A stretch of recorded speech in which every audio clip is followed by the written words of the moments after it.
estamos en Salamanca.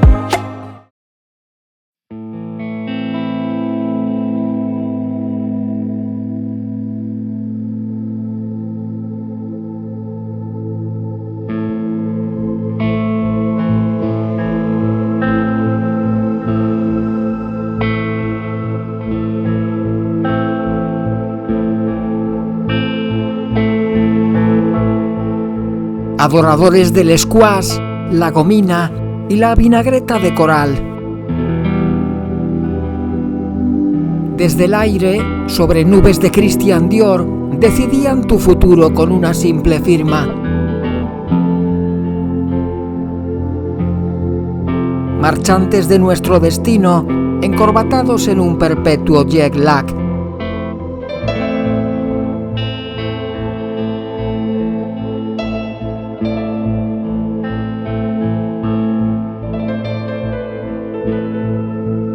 Halcones internacionales con nido ocasional en Londres o Nueva York. Tal vez con atraque en Saint-Tropez y palco en el Santiago Bernabéu.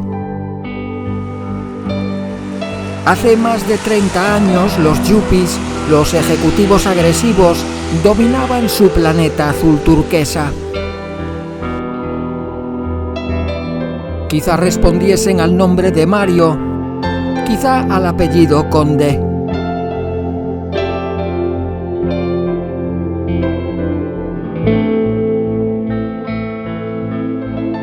Devotos de la sauna tailandesa, del esquí en los Dolomitas y de los sublimes motores de 12 cilindros.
La primera serie 7, presentada a mediados del año 77, ya pasó por esta casa hace un tiempo. La historia de esta familia, la E23, la volvimos a vivir a través de su versión más potente, el 745i, movido por un motor turboalimentado de 3,5 litros y 252 caballos. Obligados en parte por las secuelas de la crisis del petróleo, los bávaros finalmente habían decidido seguir apostando en estos grandes sedanes por sus legendarios bloques de 6 cilindros. Se dejaban en la estacada un par de propulsores con mayor pedigrí. Un V12 que se descartaba por tratarse textualmente de una cara fascinación y un V8 por no suponer una clara mejora. Como vemos incluso en los catálogos comerciales, su presencia en los vanos de los E23 nos da una idea de lo avanzados que llegaron a estar estos proyectos. Entonces se argumentaba que el 6 cilindros había sido capaz de paralizar este programa, con la certeza de que la ostentación no tenía sentido en el futuro. Pero el futuro sería bien distinto. A principios del año 84, la revista Autopista servía de oráculo por 150 pesetas. En ella aparece el denominado ya 750i, dado que la cilindrada del supuesto V12 sería nada menos que 5 litros. Aunque BMW se niega a hablar del asunto, la noticia está ilustrada con un despiece del motor, en el que no falta un solo tornillo. También aparece un 8 cilindros que, con esta arquitectura, tardaría mucho más en comercializarse. Algo más tarde, la futura berlina suprema de BMW vuelve a aparecer en la revista, que adelantaba también el lanzamiento más inmediato del M3, el primero de esta saga. Los prototipos camuflados de los 7 dejan ver un coche totalmente definido en sus formas. En el verano del 85, el próximo Serie 7 estaba ya mucho más cerca. Llama la atención de los redactores el pequeño tamaño de los faros dobles, no todos circulares, para mayor confusión. La mejora aerodinámica parece evidente en un momento en el que la batalla por conseguir el CX más bajo estaba en plena efervescencia. En esta búsqueda por la noticia, Motor 16 sorprende a los prototipos en el Círculo Polar Ártico, donde sería muy útil el mecanismo de tracción a las 4 ruedas anunciado, que no dejaría de ser una mera especulación. Desde 1979, en las oficinas de diseño del constructor alemán, se venía trabajando en esta segunda generación. El año en el que Mercedes-Benz presentaba en Frankfurt su nueva clase S o 126, con motores de 6 y 8 cilindros, con la que habían competido los E23 y con la que el siguiente buque insignia también debería medir sus fuerzas. Militando en el difícil entorno de los vehículos de representación, donde los niveles de exigencia son máximos y los clientes demandan la última tecnología, acabados exclusivos, fiabilidad y prestaciones elevadas. El desarrollo del motor V12 se había retomado en el año 82. Había razones comerciales y de prestigio para ello, y según la casa, también técnicas, porque en el 6 cilindros turbo, con su tremenda entrega de par, los neumáticos traseros se degradaban demasiado pronto y su cierta brusquedad no encajaba demasiado con las demandas de la clientela en ese segmento. La producción del nuevo 7 comienza en junio del 86, tras haberse fabricado 400 unidades preserie, algo fuera de lo común, lo que debería garantizar los estándares de calidad más altos. A principios de septiembre, BMW desvela su secreto, el E32 en su particular jerga. La carrocería, más baja y ancha, es completamente nueva y no hay ningún elemento de estampación común con sus antecesores. Su estilo no es radical porque se conserva el aire de familia, pero sí distintivo. Lo más novedoso es la parte trasera, en la que los pilotos cortados de forma oblicua recordarán los de los Mercedes medios de la clase 200-300. Apuntando directamente a las estrellas, los nuevos 7 ofrecen un contenido tecnológico de vanguardia con una abrumadora aplicación de la electrónica presente en los motores, la caja de cambios, los frenos, la suspensión y, como novedad en la firma, también en la tracción. Con ello se procuraba satisfacer a usuarios con necesidades diversas en la categoría del máximo lujo. Se dispone desde un primer momento de 2 motores de 6 cilindros con o sin catalizador, de 2 cajas de cambio y 2 tipos de dirección asistida. Por no hablar de la exuberante dotación, ya fuese de serie u opcional, que incluía alguna que otra primicia de carácter mundial. Todavía en septiembre se produce la toma de contacto con los medios internacionales por las carreteras de su Alemania natal. Los redactores, probablemente esta vez, hubiesen renunciado a sus dietas. La deportividad continúa siendo la baza de BMW, incluso en esta selecta división. Los 6 cilindros siguen disfrutando de un elevado rendimiento y la velocidad punta aumentaba considerablemente por la sobresaliente optimización aerodinámica. Pero el aspecto más destacado es sin duda el chasis, para el cual parece no haber límites. A pesar de que se recurre al mismo esquema de suspensiones, convenientemente perfeccionadas, McPherson con doble articulación inferior delante y triángulos traseros oblicuos atrás. En estos casi 5 metros de coche, algo más pesados, es muy fácil viajar a elevada velocidad con la reserva de seguridad que garantizan los controles electrónicos. Ahora el 7 se siente menos nervioso que antes al acelerar en tramos sinuosos, aunque a velocidades muy altas sería deseable una mayor rigidez de la suspensión al entrar en las curvas y cambiar de dirección, porque prima siempre la comodidad. El impresionante comportamiento no está reñido con un excelente confort, empañado ligeramente para algunos por un nivel sonoro un tanto elevado debido a los ruidos de rodadura y al adictivo ronroneo de los Big Six. De su próximo V12, BMW se limitará a manifestar, por el momento, que rendirá a más de 200 kilovatios de potencia, o lo que es lo mismo, que superará 270 caballos. Luce magnífico, es muy ligero, y los informadores más afortunados pueden confirmar que suena a terciopelo y seda. La presentación mundial de esta segunda Serie 7 se lleva a cabo en el Salón del Automóvil de París. Los 730 y 735 son ya una realidad tangible, pero estarán eclipsados por el deslumbrante 750 de 12 cilindros, que se hará de rogar hasta la siguiente temporada. Previsto para mediados del 87, BMW busca por todos los medios adelantarse a Mercedes por si sus compatriotas pudiesen estar preparando su propio V12.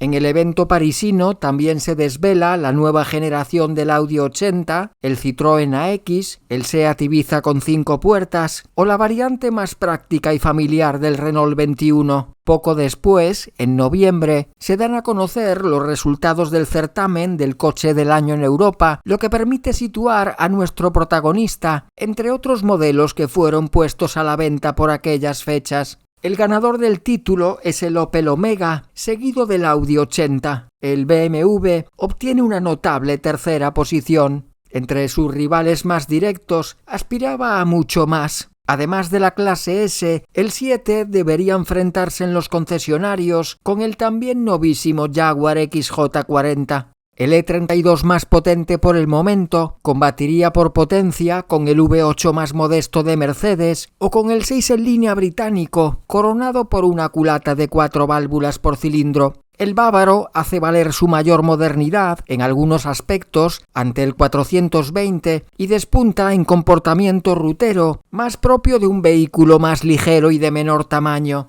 El lanzamiento en el mercado nacional se produce también en los últimos días de ese año 86, en el que España había ingresado en la Comunidad Económica Europea. Las frases publicitarias son tan sugerentes como el propio vehículo. El automovilismo en toda su grandeza, o déjese impresionar. En este último anuncio, el recién llegado suponía, ante todo, según los creativos españoles, un salto en el concepto mismo de automovilismo. El 735 desembarca primero a un precio final cercano a los 8 millones de pesetas y a principios del 87 lo haría el 730, cuya tarifa quedaba fijada en unos 6 millones. Cerca de 7 costaba el primer M3 de 4 cilindros, comercializado por esas mismas fechas, mientras que los M5 E28 y los M635 CSI superaban los 10. Estos primeros catálogos comerciales permiten que profundicemos algo más en sus características y que podamos degustarlos sin prisa.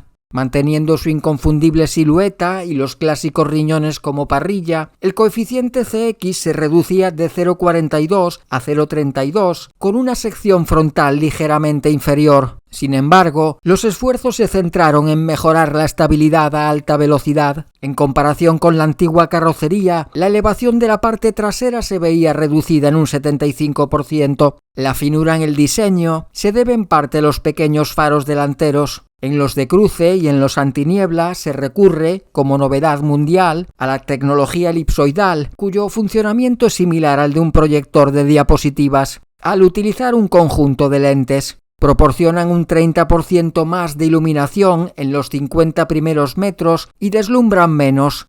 En el monocasco, la rigidez torsional aumentaba casi un 70%, con un 30% menos de soldaduras y un 20% menos de piezas. El parachoques delantero, una viga de aluminio recubierta de material plástico, está montado mediante 2 unidades deformables de absorción de energía, denominadas cajas de impacto, fácilmente recambiables. El sistema puede soportar choques de aparcamiento hasta 4 km/h sin sufrir daños. A velocidades más altas, de hasta 16 km/h, las cajas de impacto absorben la tensión y evitan daños en la carrocería principal, también de deformación controlada.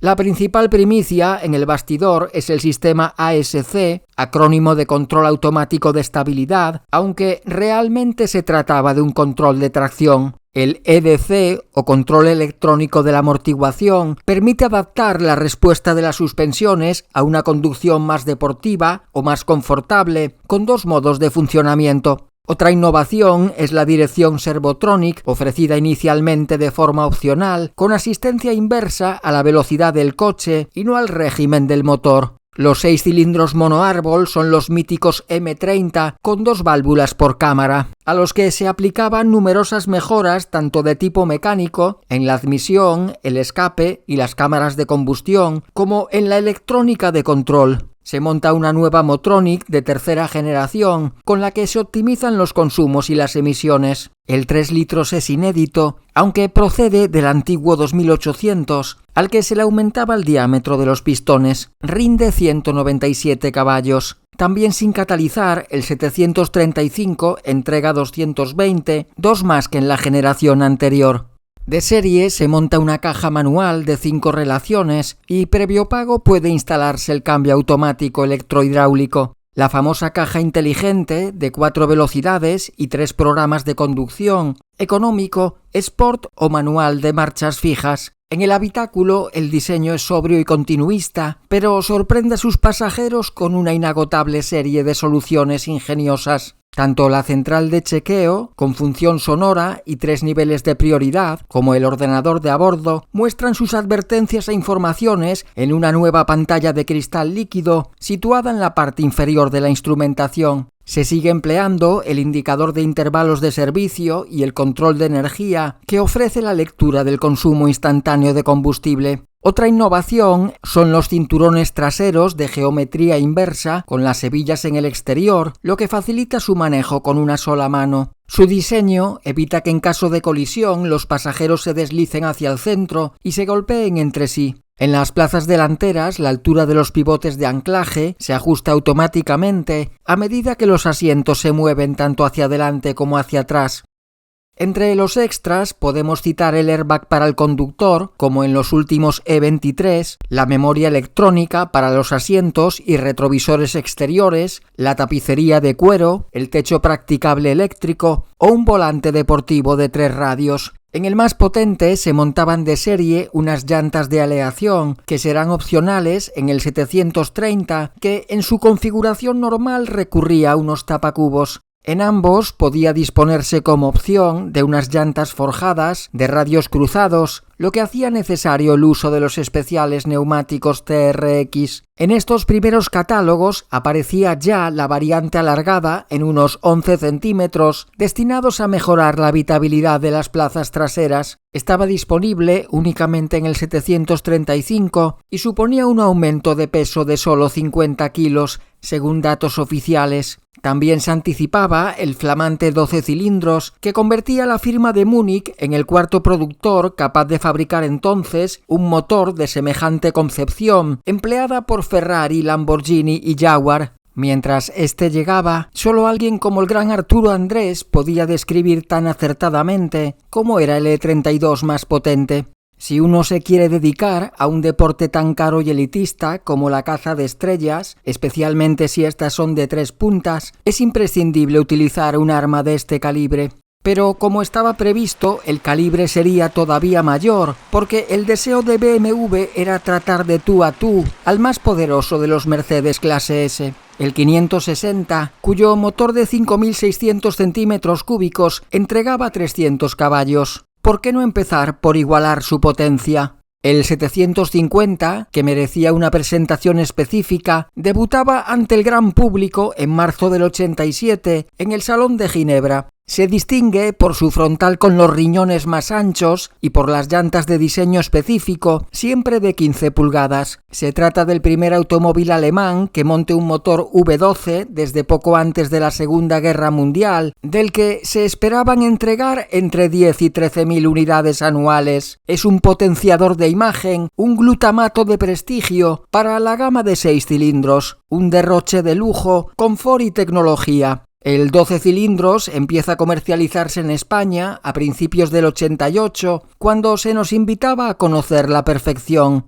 a cambio de 14 millones de pesetas. Ya lo había advertido el jefe de desarrollo de BMW. Si los ingenieros querían solo lo mejor, no intentamos detenerlos. Será ofrecido en las 2 carrocerías asociadas exclusivamente al eficiente cambio automático ZF. Como novedad, la velocidad máxima está limitada de forma voluntaria a 250 km por hora, aunque sus 300 caballos podrían superarla fácilmente. El equipamiento está a la altura de las circunstancias y en el apartado mecánico solo suponen un desembolso adicional, el control de tracción y el sistema de regulación electrónica de la amortiguación. Dentro del panorama automovilístico, el 750 se convierte en el coche de representación más vanguardista del planeta. En un curioso reportaje, Motor 16 utiliza la bola de cristal para asociar el coche que mejor encaja con algunas celebridades de la época. Al joven Mario Conde, recién elegido presidente del Banco Banesto, se le atribuye un Serie 7,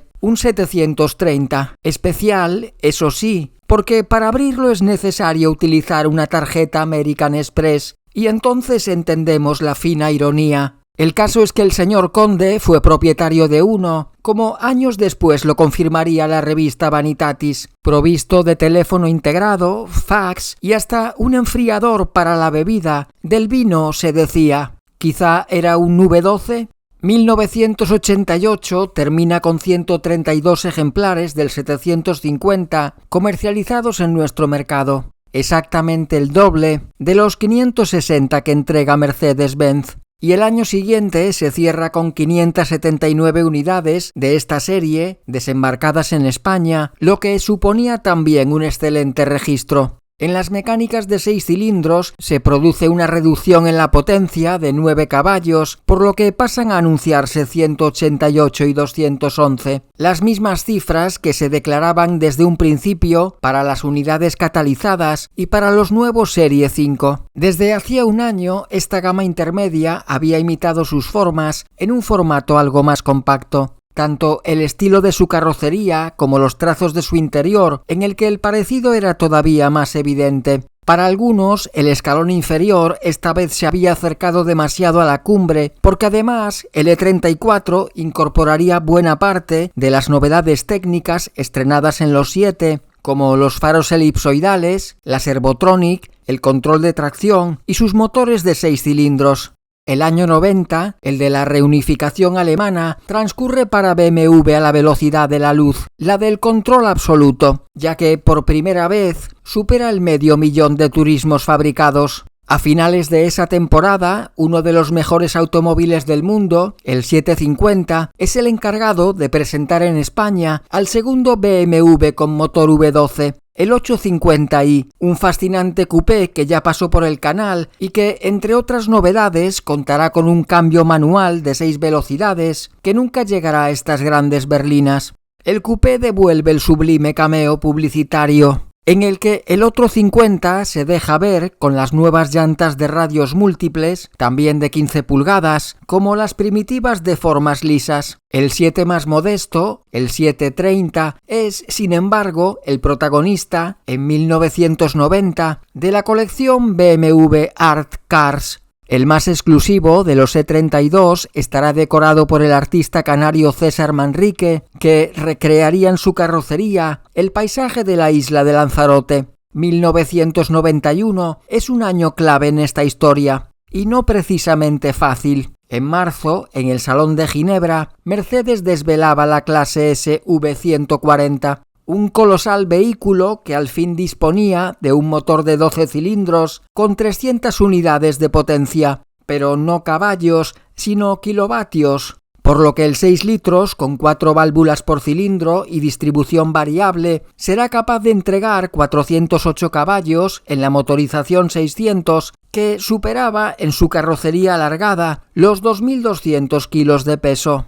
¿Exceso o excelso?, se cuestionaba la prensa ya en el propio salón. BMW acepta deportivamente el envite y contrarresta el golpe en el mismo escenario suizo, mejorando el equipamiento de sus grandes 4 puertas. Y con una ligera modificación estética en el caso del V12, en cuyo frontal se adopta un spoiler con 2 tomas de aire. Entre los nuevos elementos habría que destacar los faros de xenón para las luces de cruce, al ser una primicia mundial en la producción de automóviles en serie, Otra innovación fue el sistema PDC o control de distancia de aparcamiento, provisto de sensores por ultrasonidos en ambos parachoques y con alerta mediante una señal acústica. Lo que no dejaba de ser sorprendente, ya que el sofisticadísimo Mercedes recurría para tal fin a unas simples varillas escamoteables que emergían de la popa tras engranar la marcha atrás, como referencia visual para el conductor. Los otros dos ingenios sí serían aplicados, con una técnica más o menos similar, por su eterno competidor en sus estrellas más rutilantes. El cierre automático de las puertas y del maletero, por simple aproximación a la carrocería, al que enseguida volveremos, y el doble acristalamiento de las ventanillas, con el que se mejoraba la insonorización y se impedía el empañamiento de los cristales, y que BMW aplicará en la serie 7 igualmente a la luneta trasera, que por comparación parecerá la de un utilitario. Esa cierta pesadez visual del Mercedes, consecuencia de sus dimensiones y proporciones, será contrarrestada oportunamente por su rival en la publicidad. A su imagen y semejanza era uno de los eslóganes elegidos para un anuncio en el que podemos ver una unidad todavía con las primitivas llantas lisas fuera ya de lugar. Pero lo que contaba era la intención. Mientras, en los catálogos publicados a principios de ese año 91 figuraban algunas novedades más, como la bolsa de aire para el acompañante, que eliminaba la sutil oquedad portaobjetos, o unas llantas de seguridad de radios cruzados y medidas milimétricas. Las de radios hasta el centro, exclusivas hasta entonces del 12 cilindros, pasaban a ofrecerse también como extra en las motorizaciones más modestas. Además, el sistema ASC se perfeccionaba, dando lugar al ASC+T, estrenado en los 850 con cambio manual, que no solo eliminaba el patinaje de las ruedas motrices al reducir la potencia del motor, sino que también podía actuar sobre los frenos traseros. La aparición del Titán de Stuttgart volvía a dejar una pregunta en el aire, muy difícil de responder. ¿Cuál es el mejor automóvil del mundo? Cada año, la revista Automotor Sport, la más vendida de Europa, hacía esa consulta a sus lectores. Durante 5 años, incluido el 91, el resultado era idéntico. Coincidía con la berlina de lujo más vendida en España en su categoría a lo largo de 3 temporadas. Efectivamente, la serie 7. Pero en la publicidad del supuesto mejor automóvil del mundo había que matizar un par de novedades. Los faros de xenón, de momento, solo estarían disponibles en el papel de los anuncios y el sistema de cierre automático finalmente solo actuaría sobre el maletero. A finales de año, para la temporada 92, las lámparas de descarga dejan de figurar en la publicidad, al menos en la española, pero sigue estando presente el cierre hidráulico integral, que además no era hidráulico, sino eléctrico. ¿Demasiada prisa por ser los primeros? Una vez ampliado el equipamiento con la última tecnología de vanguardia, el siguiente paso sería reforzar la oferta mecánica con nuevas propuestas. En el Salón de Ginebra del 92 se desvela una nueva generación de motores V8 con 4 válvulas por cilindro. No eran las primeras plantas motrices con esta disposición en la historia del fabricante bávaro.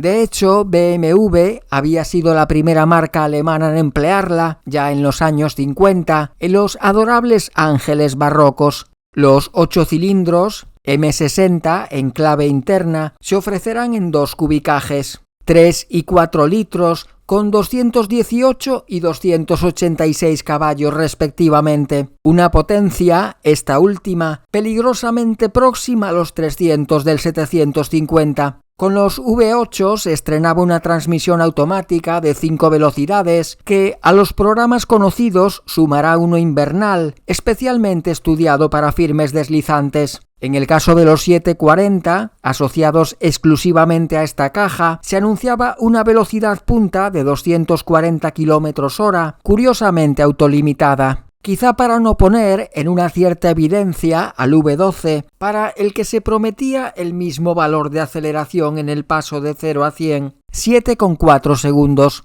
A nivel estético, los V8 adoptan la parrilla ensanchada, pero a diferencia de los últimos 12 cilindros, con las barras verticales de los riñones sin cromar. En el caso de los 740, el spoiler delantero cuenta, como los V12, con las aberturas de ventilación para los frenos. La llegada de los V8 suponía la desaparición del mítico bloque de 6 cilindros y 3,5 litros. Como motorización de acceso, en los E32 se mantiene el clásico 3 litros de igual arquitectura y seguirá ahí, al pie del cañón, hasta el final de los días de esta familia, por lo que será el último Big Six que se monte en un BMW. En el catálogo comercial de ese año 92 vemos cómo se articula la gama a partir de entonces. Ya no habrá nuevas motorizaciones. Los más observadores se darán cuenta que el 730 de 6 cilindros todavía aparece con sus tapacubos plásticos, y eso que el equipamiento, de serie u opcional, se incrementaba con los elementos que se habían desvelado hacía un año en el Salón de Ginebra. En esta sopa de letras tan rica en electrónica, los faros de xenón seguían siendo la gran ausencia para el mercado español.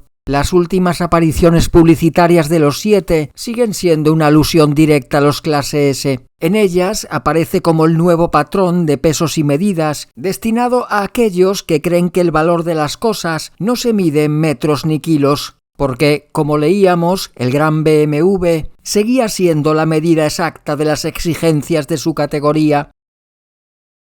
La fabricación del E32 finaliza en la primavera de 1994 en Dingolfing, en la Baja Baviera, tras un total de algo más de 300.000 unidades producidas, superando numéricamente a su antecesor. BMW anunciaba entonces el fin de la tecnología, como si ésta hubiese tocado techo. Pero el fin de la tecnología era satisfacer a los conductores, no a los ingenieros. Así se presentaba la tercera serie 7 o E38, rozando de nuevo la perfección. Empezaba otra historia fascinante. Los yuppies ya podían presumir de otro juguete.